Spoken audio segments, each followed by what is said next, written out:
Gamers, how we doing? It's your boy Zanezy here, back at it today with another kind of weird one-off-ish video on a game. And today I'm going to be playing this game called Ironsight. It is a free-to-play FPS game that is on Steam, and it's been around for quite some time. I want to say it's been around since like 2018, maybe earlier. I would have to check, but I'll follow this one.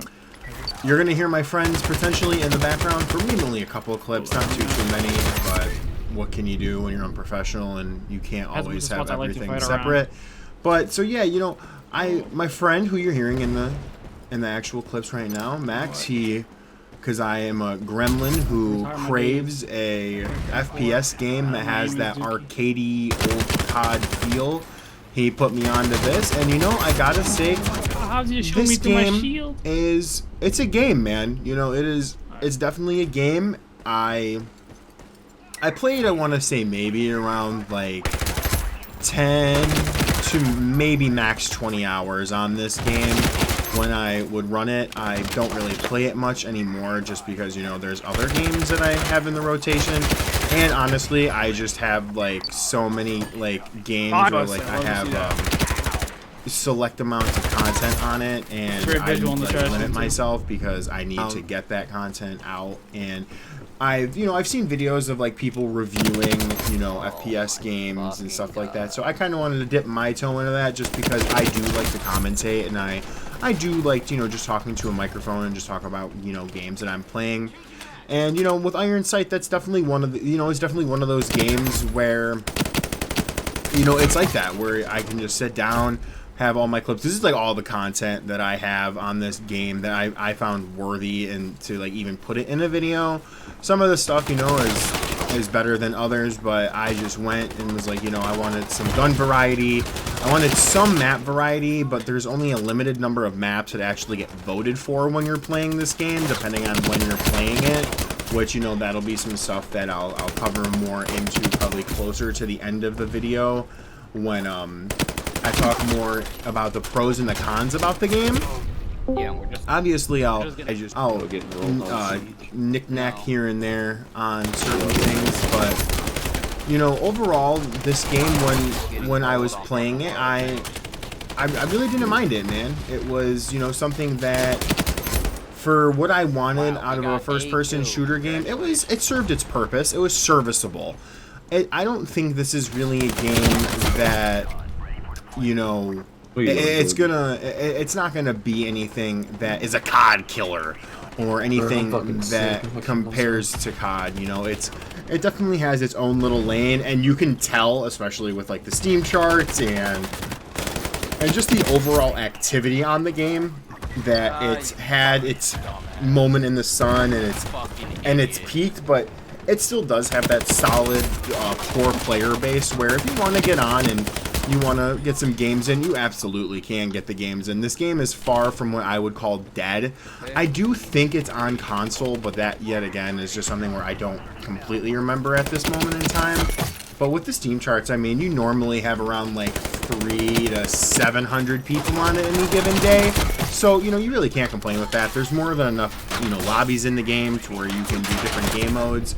There's definitely certain game modes that obviously are way more popular. Oh, I'm not gonna lie, bro. In terms of who plays what, you know, just like any other first-person shooter game. But at the end of the day, that's what you gotta kind of work with it and do what you gotta do. So it was definitely an experience, you know, when compared to, you know, like Rogue Company or Splitgate or a few other games. I feel like, you know, they definitely, this game wasn't as popular as them, and, you know, like, most definitely understand why. Yo, look at this though real quick. The craziest throw, call me Kobe. Bow, double sticky, got them both. Yeah, had to have my boys pay attention to that, because that was a certified clipper. And these highlights, I think it's literally for like this one little bit, so you probably won't actually see it. But this is actually probably my best clip. But grenades, man. Grenades in this game are... Explosions are king. It is crazy on just how many explosions usually go on in the team-based games. SMGs are also definitely something that I love the most in these games. I really feel like the SMGs are basically just light assault rifles, to be honest with you, because this game definitely feels like there's no bullet drop-off. It very much so feels like you can just shoot straight and your bullets are going to go as far as they possibly can until they either hit something or they hit, you know, a wall in the map. So it was definitely a time. I experimented with a few different game modes. Obviously, we did TDM, we did I think it was a capture the point, which is, you know, basically the drop zone of this game. I also played, as you're clearly seeing right now, some free-for-all. And then I think they had some domination, but I don't think I even saved any domination footage, just because one of the things with this game is the spawns are quite rough.